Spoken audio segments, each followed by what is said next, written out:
इस क्वेश्चन में वाटर के वेपराइजेशन का एंथैल्पी चेंज दिया हुआ है 100 डिग्री सेंटीग्रेड पे और वैल्यू का अमाउंट है 40.66 किलोजूल पर मोल। आपसे पूछा गया है वेपराइजेशन प्रोसेस का इंटरनल चेंज क्या होगा। ठीक, तो ध्यान देंगे जब बात करते हैं वेपराइजेशन प्रोसेस का तो उसमें क्या होता है कि H2 का लिक्विड स्टेट कन्वर्ट होता है कहाँ पे, H2O के गैसेस स्टेट में। ठीक है, तो अगर इस प्रोसेस का हम बात करते हैं डेल्टा Ng का, यानी गैसेस मोल का डिफरेंस क्या होगा, तो राइट में एक गैस है, लेफ्ट में 0 गैस है, तो डेल्टा Ng क्या होगा 1 - 0, यानी वैल्यू हो जाएगा 1। अब आपको डेल्टा U निकालना है, तो सिंपली आप रिलेशन यूज करोगे delta H equal to delta U plus delta NgRT। आपको जो डेल्टा U का वैल्यू निकालना है किलोजूल पर मोल में। तो ध्यान देंगे डेल्टा H आपको दिया हुआ कितना 40.66 ये किलोजूल में है।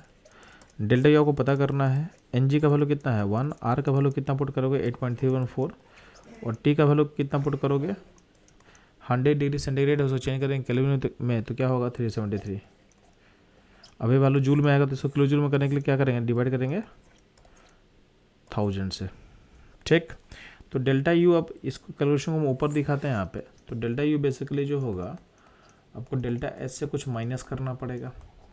ठीक, अब जो यानी आपका जो वैल्यू होगा डेल्टा U का डेल्टा H से कुछ ना कुछ छोटा होगा, तो डेल्टा U से छोटा ऑप्शन कौन सा दिख रहा है आपको, तो ऑप्शन C आप हटा सकते हो, ऑप्शन D आप हटा सकते हो। ठीक है, तो बचा ऑप्शन A और B में आपका नेगेटिव वैल्यू तो वहाँ पर होगा नहीं, तो B भी आप हटा सकते हो।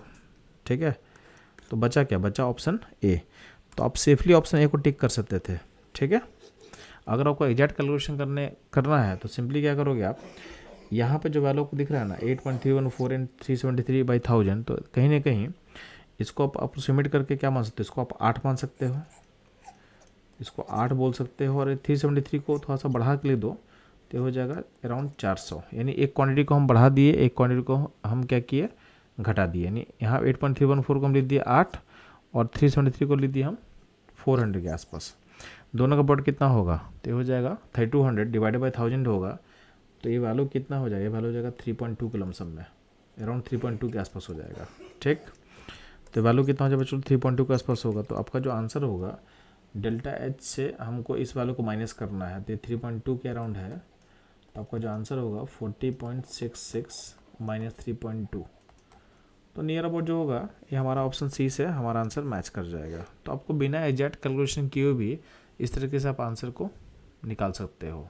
अगर आपको एग्जैक्ट वैल्यू निकालना हो तो सिंपली क्या करना है, यहाँ पर कैलकुलेशन एग्जैक्ट करोगे आपका आंसर एग्जैक्ट ऑप्शन A आ जाएगा। तो ये था इस क्वेश्चन का इन्वॉल्व कॉन्सेप्ट, उसका सॉल्यूशन और एनालिसिस, और ड्यूरिंग एग्जाम आप कैलकुलेशन को कैसे इजीली सॉल्व कर सकते हो इस तरह के अप्रोक्सीमेशन से, ये भी आपको इस क्वेश्चन से सीखना है। तो हम लोग मूव करते हैं नेक्स्ट क्वेश्चन पे।